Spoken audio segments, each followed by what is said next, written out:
त्या दिवशी एक व्यक्ती आमच्या दारामध्ये डायरेक्टली आला. आम्ही दार खोललं, त्याला म्हटलं कोण आहात तुम्ही, पाणी वगैरे दिलं आणि मग म्हटलं की हा बोला काय काम आहे. तर तो व्यक्ती आम्हाला बोलला की तुम्ही इथे किती दिवसापासून राहता. आता म्हटलं आम्हाला जवळजवळ 1 वर्ष होत आलंय आता. तर म्हटलं पण का, तुम्ही कोण आहात. तर तो बोलला आम्हाला की मी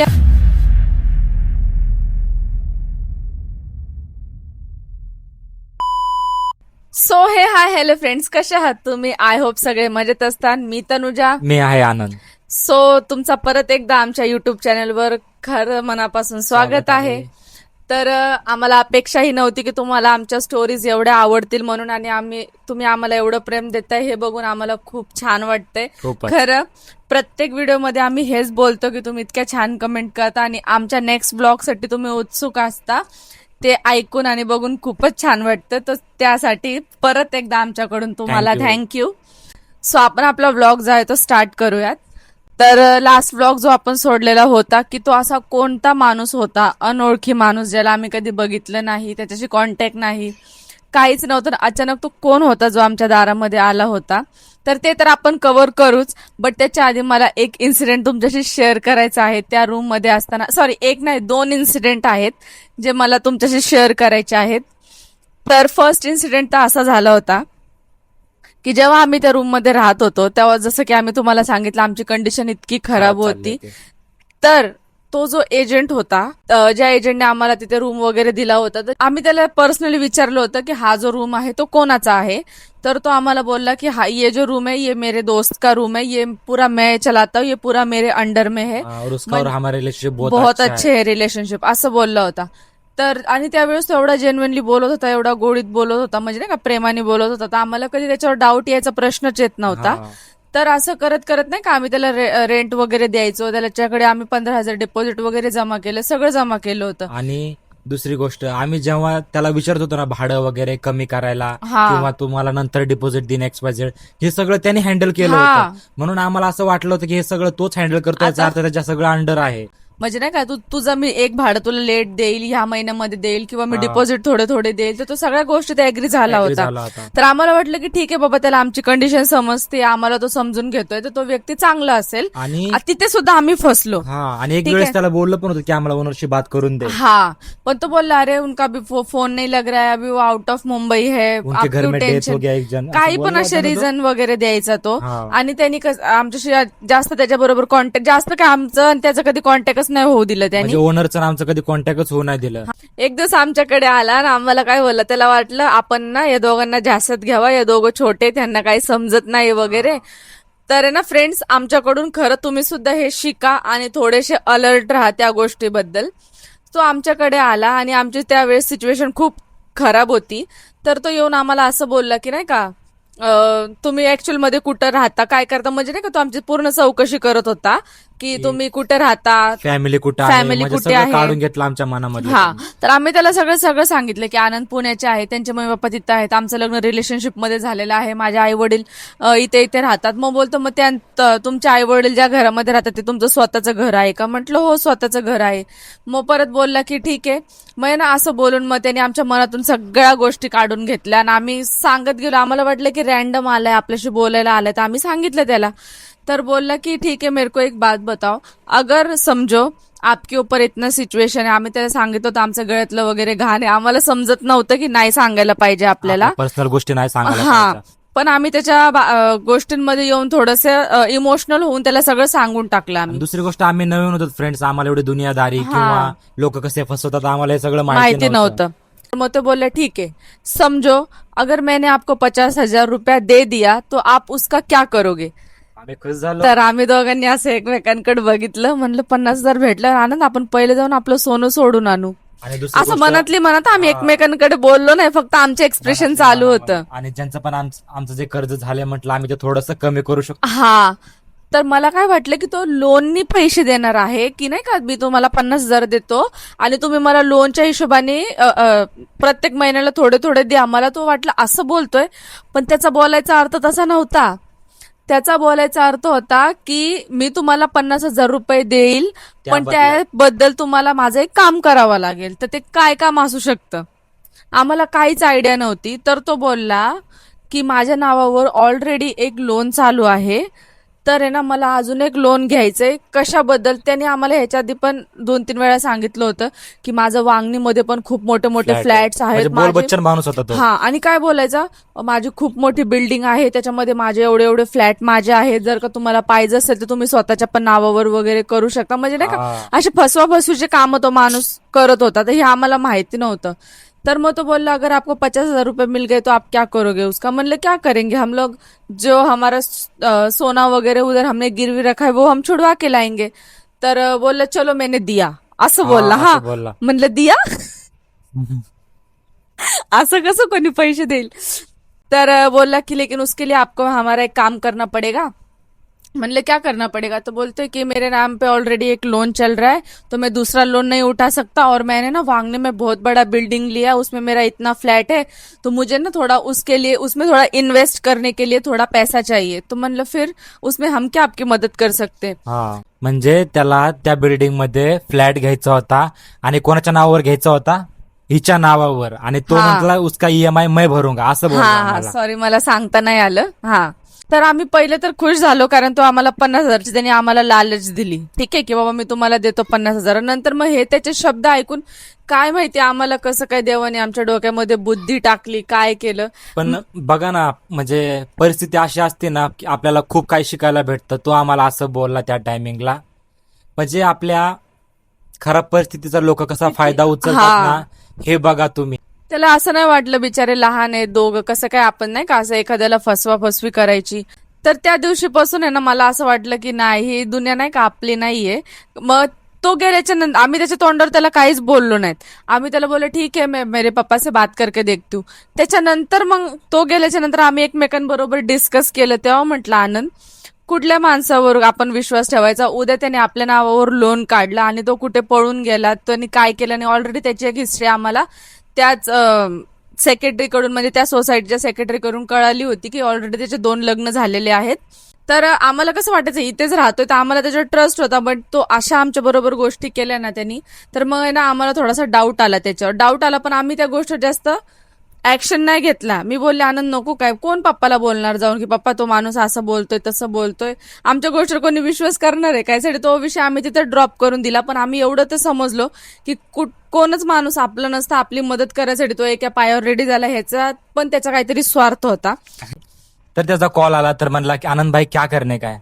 म्हटलं कौन सा? ते बोलला वही लोन का. मैं बोला लोन का तो कर लेंगे हम लोग, कभी जाने का. मी स्वतःहून बोललो त्याला कभी जाने का.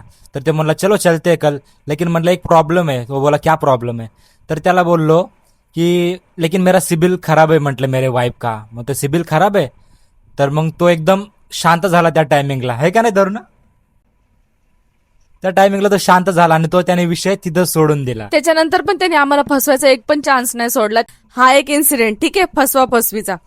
त्याच्यानंतर दुसरा एक इन्सिडेंट असा झाला, तो ह्या माणसाच्या रिलेटेड नाहीये. आणि एक दुसरा इन्सिडेंट असा झाला, जेव्हा लॉकडाऊन मध्ये मी तुम्हाला सांगितलं की माझा टोस्ट सँडविचचा जो स्टॉल आहे तो चांगला चालला होता. ज्या टायमिंगला आम्ही स्टॉल आमचा लावलेला होता सँडविचचा, त्यावेळेस आमचं जसं की मी तुम्हाला सांगितलं आमचं 2-3 महिने चांगलं चाललं होतं. चांगलं चाललं असताना नाही का आपल्या मनामध्ये कोणाबद्दल काहीच वाईट नसतं. तर माझं नाही का एक नातं आहे, खूप जवळचं नातं आहे, रक्ताचं नातं बोललं तरी रक्ताचं बोललं तरी चालेल, पण फक्त मला नाव नाही घ्यायचं. आणि ते सुद्धा व्हिडिओज वगैरे माझे बघतात तर त्यांना पण माहिती आहे. तर त्या सिच्युएशन मध्ये कसं होतं, लॉकडाऊन मध्ये ना आम्ही घरीच असायचो, सँडविचच्या स्टॉल नंतर घरी यायचो. ठीक आहे. तर एक दिवस त्या व्यक्तीचा मला फोन आला, लेडीज होती. फोन आला आणि मला म्हणली तरुणा कुठं काम आहे का मला सांग ना, नाही का लय हाल चाललेत आमच्या लॉकडाऊन मध्ये, कुठं कामच नाही भेटत आहे, हे नाही ते नाही.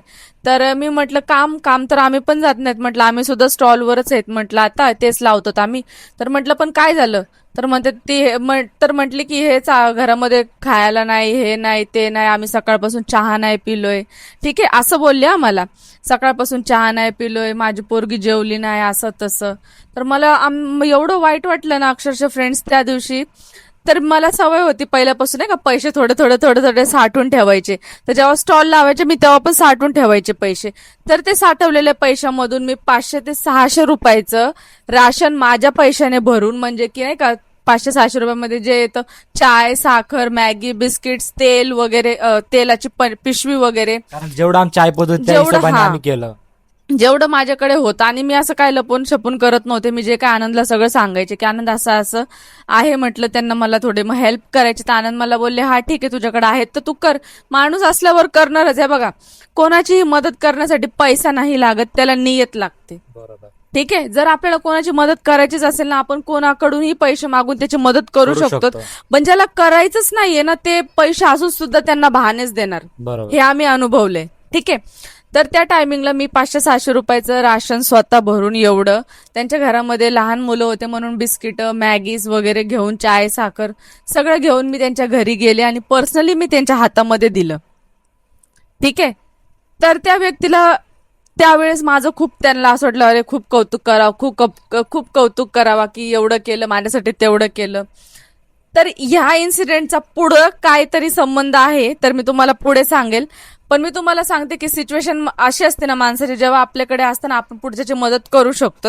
आणि नंतर तेच लोक, जर त्यांच्याकडे असलं किंवा नसलं, पण त्यांची नियत नसते आपली कधी मदत करायची.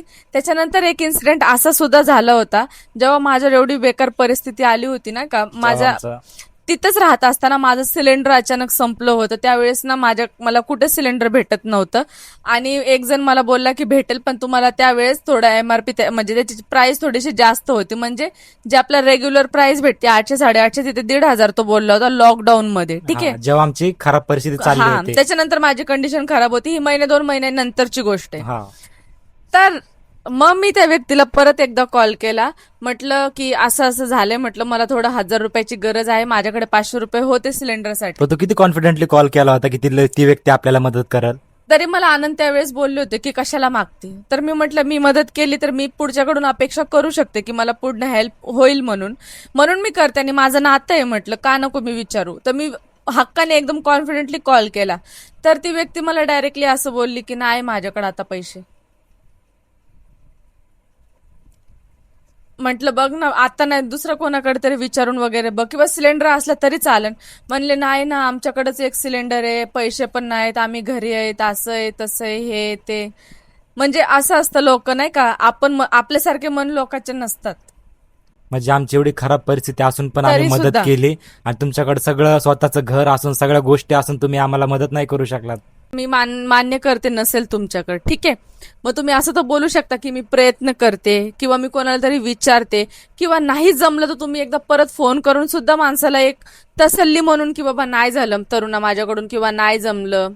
त्यानंतर माणसाचे कॉलच येत नाहीत, आणि आपण केला की कॉल पण रिसिव्ह करत नाहीत लोक. असे कशी दुनिया ही बेकार एकदम. सो हे 1-2 इन्सिडेंट होते जेव्हा आम्ही त्या रूम मध्ये राहत होतो. तर हे सांगायचं विसरलो होतो आम्ही, म्हणून आम्ही ह्याच ब्लॉग मध्ये कव्हर केलं. सो आता आपल्या जो आहे तो ओरिजिनल टॉपिक कडे वळूयात. तर त्या दिवशी एक व्यक्ती आमच्या दारामध्ये डायरेक्टली आला. आम्ही दार खोललं आणि त्याला म्हटलं कोण आहात तुम्ही. तर तो बोलला सांगतो. आणि दार खोललं तर आता ऑब्व्हियसली आपण बोलणार या बसा. आला तो व्यक्ती, घरामध्ये बसला.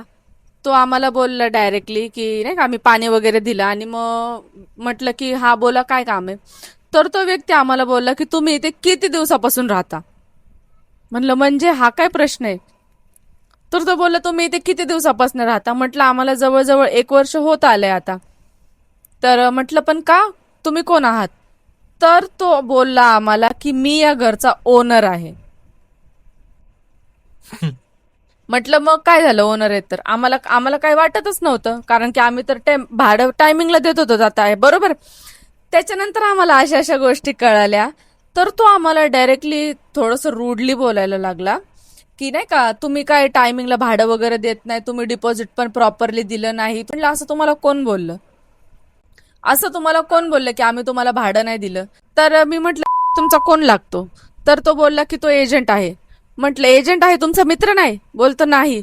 म्हटलं पण त्यांनी तर जेव्हा आम्हाला रूम घ्यायच्या वेळेस तो बोलला की तुम्ही त्यांचे खूप खास मित्र आहात, जवळचे, आमचं फॅमिली रिलेशनशिप आहे. हा.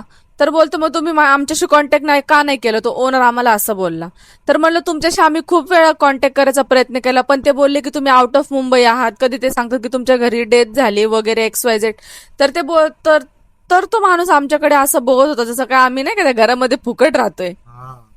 तर मी म्हटलं मी तुम्हाला प्रत्येक महिन्याचं टाइम टू टाइम भाडं दिलंय, माझ्याकडे माझ्या मोबाईलमध्ये स्क्रीनशॉट्स आहेत म्हटलं पैसे पाठवलेले, काही महिन्याची कॅश दिलेले आहेत म्हटलं, मी कॉल करा म्हटलं त्याला आणि बोलवा म्हटलं इथं की कुठल्या महिन्याचं मी भाडं नाही दिलंय म्हटलं त्यांना, आणि डिपॉझिट सकट म्हटलं पुरं 15,000 दिलंय म्हटलं, बोलवा म्हणलं त्याला. ते म्हणला किंवा नाही येणार. तर तो बोलला माणूस, तो ओनर आम्हाला असं बोलतोय की त्याचा फोन तर नाही लागत ना, म्हणून तर मी इथं आलो ना, मी त्याला गेल्या 15 दिवसापासून त्याला कॉल करतोय. म्हटलं 15 दिवसापासून कॉल करताय? तर मग आनंद आणि आणि मी एकमेकांकडे बघितलं, म्हटलं हा आनंद आपण पण लय दिवस झाले त्या माणसाला इथं बघितलंच नाही म्हटलं. आम्ही एकमेकांकडे बघून एकदम शॉक झालो. म्हटलं हे बघा, मी त्या ओनरला पूर्ण मंथली जेवढं पेमेंट पाठवलंय का ते कारण की त्यांनी काय झोल केलं होतं तुम्हाला सांगते. आम्ही तिथं प्रॉपर राहून 1 वर्ष कमीत कमी होत आला होता आणि त्यांनी फक्त 6 ते 5 महिन्याचं भाडं त्या रूम ओनरला पाठवलं आणि त्यांनी आमच्यावर नाव टाकलं की इथे जे लोक राहतात ना फॅमिली, ते ना भाडं टाइम टू टाइम देत नाही, ते लोक 2-2, 3-3 महिने भाडं लेट देतात. त्याला असं सांगितलं, त्यामुळे त्या माणसाला इथे यावं लागलं. आणि त्यांनी एवढं पण सांगितलं की डिपॉझिट पण त्यांनी मला पूर्ण नाही दिलं, फक्त 5,000 डिपॉझिट दिले. बापरे, हे ऐकून आमच्या अंगाला अक्षरशः फ्रेंड्स काटा आला की काय यार, आताच कुठेतरी चांगलं चाललो होतं, आता आम्ही कामाला लागलो, का आमच्या मागं असं होतं आम्हाला काहीच समजत नव्हतं. आणि ते पण टाइम टू टाइम आम्ही सगळं भाडं दिलं होतं, आम्ही उपाशी राहिलो पण आम्ही टाइम टू टाइम भाडं दिलं माहिती का नंतर. आम्हाला एवढं वाईट वाटलं आणि एवढं आम्ही त्या दिवशी नाही का, आम्ही अक्षरशः माझ्या त्या ओनर समोरच माझ्या डोळ्यात पाणी आलं की बाबा का आमच्या बरोबर एवढा त्रास होतो, आम्ही कुठून 2 दिवस आम्ही सुखाचे घालत नाहीत की 3रे दिवस आमच्या बरोबर असं होतं. तुम्हालाही विश्वास नाही होणार की कसं काय कोणाच्या आयुष्याला एवढं दुःख येऊ शकतं, पण हे खरं झालेलं आहे. त्यानंतर मग मी बोलले त्या माणसाला कॉल करा, तर त्याचा कॉल स्विच ऑफ, त्याचा फोनच स्विच ऑफ. मग तो रूम ओनर जाऊन त्या सेक्रेटरी बरोबर बोलला, तर तो सेक्रेटरीने सांगितलं की तो 1 नंबरचा फ्रॉड माणूस आहे. तो बोलला 1 नंबरचा फ्रॉड आहे, त्याच्या 2 लग्न झालेले वगैरे आहेत, तो कधी इथं असतो कधी दुसरीकडे असतो, तुम्ही कसं काय त्याच्यावर विश्वास ठेवून त्याला पैसे दिले हे केलं. म्हटलं पण तो बोलला आम्हाला की हा ओनर माझा एकदम खास मित्र आहे, माझा फॅमिली मेंबर आहे, सगळं माझ्या अंडरमध्ये असतं, तुम्ही काही टेन्शन नका घेऊ. आणि एवढे 1 वर्ष झाले आम्हाला काही प्रॉब्लेम नाही झाला. आता तो तिथे पुढे रेंट देत नव्हता, त्याच्यामध्ये आमची थोडी ना काही चुकी होती. आम्ही त्या रूम ओनरला खूप समजवलं पण त्याला पण परिस्थिती दिसली यार तरुण आपला, तो पण आपल्याला हे बोलला. तो पण त्याच्यानंतर म्हणजे नाही, आता बघा कोणी पण सोडून स्वतःचे किती पैसे सोडणार. आणि तो पण बिचारा रूम ओनर चांगला होता, जेव्हा तो आला तेव्हा त्याने रूड बोलला आमच्याशी, कारण त्याला जी रियालिटी होती ती माहिती नव्हती. पण नंतर जेव्हा त्याला कळलं तेव्हा त्याच्यानंतर बिचाराला सुद्धा त्याचा चेहरा असा बारीक झाला की नाही ह्यांच्याबरोबर सुद्धा चुकीचं केलं. आणि त्याने जो आम्हाला इन्सिडेंट सांगितला होता तो लोनचा इन्सिडेंट, तो पण आम्ही त्याला सांगितला की तो आम्हाला असं बोलत होता. तो बोलला तुम्ही खूप मोठ्या गोष्टीमधून वाचलात, बरं झालं तुम्ही त्याला नाही बोललात. त्या रूम ओनरला आम्ही खूप रिक्वेस्ट केली नाही का की नाही असं नका करू, हवं तर इथून पुढे आम्ही तुम्हाला पूर्ण रेंट देऊ, हे करू. ते बोलले नाही मला हे रूम आहे ना सेलच करायचं आता दुसऱ्याला, डायरेक्ट बोलला मला हे रूम रेंटने द्यायचंच नाही म्हणतो. कारण की बोलतोय तो रूम ओनर आम्हाला इतकं बी बोलला की माझ्या घरामध्ये खूप जास्त क्रिटिकल आणि काहीतरी प्रॉब्लेम वगैरे चाललेले आहेत, मी सारखं इथं येणं जाणं करू शकत नाही, मला ट्रॅव्हलिंग जमत नाही, माझ्या पायाला प्रॉब्लेम वगैरे आहे, तर मला हा रूम रेंटचं मला झंझट नकोय, मी डायरेक्टली हा रूम एका व्यक्तीला सेल करतोय असं तसं. तो आम्हाला डायरेक्टली असं बोलला. तर त्यांनी आमच्याकडून टाइम मागितला की तुम्ही किती वेळ घेणार या रूमसाठी. तर म्हणलं आम्हाला 15 ते 1 महिना द्या, आता काय करू शकतो आम्ही. आमचं असं तोंड बघून, आमचा असा चेहरा बघून त्या बिचाराला खूप जास्त आमच्यावर दया आली. तर चांगला माणूस होता, खूप छान होते ते रूम ओनर, त्यांच्यासाठी काहीच बोलणं नाहीये वाईट. तर ते बोलले ठीक आहे तुम्ही एक काम करा, तुम्ही मला काहीच नका देऊ, तुमचं रेंट वगैरे सगळं, फक्त तुम्ही 1 मंथ नंतर रूम रिकामं करा आणि जेवढे दिवस तुम्ही इथं राहता म्हणजे नाही का शेवटचा मंथ त्याचं रेंट मला देऊन जा, एवढं बोलला. म्हटलं ठीक आहे. तो व्यक्ती गेल्याच्या नंतर परत आम्ही डिप्रेशन मध्ये दोघं पण. आता करायचं तरी काय आता, कारण की एवढं आम्ही टेन्शन मध्ये, कारण डिपॉझिट वगैरे सगळं त्याच माणसाकडे होतं, त्या एजंटकडे होतं. आणि आम्हाला डिपॉझिट सुद्धा नव्हतं माहितीये का, दुसरीकडे जाऊन कुठेतरी राहावं माहिती का. हा, त्याच्या वाईफच्या घरी गेलो आम्ही की बाबा कुठे आहे तो माणूस, तुझा नवरा सांग वगैरे, तिने पण काय सांगितलं नाही, तो होताच नव्हता. 15 ते 20 दिवस तो माणूस गायब होता. आम्हाला रूम खाली करेपर्यंत तो काय तिथे आलाच नाही. त्यानंतर परत एवढं मोठं आमच्या बरोबर झालंय, मग आम्ही परत आमच्या घरी सांगितलं. तर फ्रेंड्स, आता इमिडिएटली आम्ही काय करायचं होतं, जर आम्ही असं ऐकलं 1 महिन्यामध्ये नाही आमच्याकडे डिपॉझिट होतं, राहिलेलं पण डिपॉझिट त्या व्यक्तीने सगळं घेऊन टाकलेलं होतं, त्याचा काय आता पत्ता नव्हता. त्यानंतर आम्ही काय करायचं होतं, आमचं काम तिकडे चालू होतं जिथे की फक्त हफ्त्याला 2,000 रुपये आमचे निघत होते. काही लोकांना आमचा ब्लॉग बघून खरंच आमच्याबद्दल वाईट वाटतंय आणि काही लोकांना खूप मजा पण येत असेल, मला माहितीये. तर काय नाही, घ्या मजा, काय टेन्शन नाही. एवढं आम्ही सहन केलं तर एवढ्याशाने आम्हाला काहीच फरक नाही पडणार.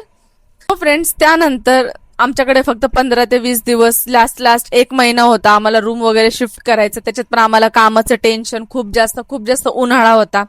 तरी आम्ही दोघांनी एकही मिनिटं हार न मानता आम्ही बदलापूरमध्ये खूप साऱ्या रूम शोधल्या.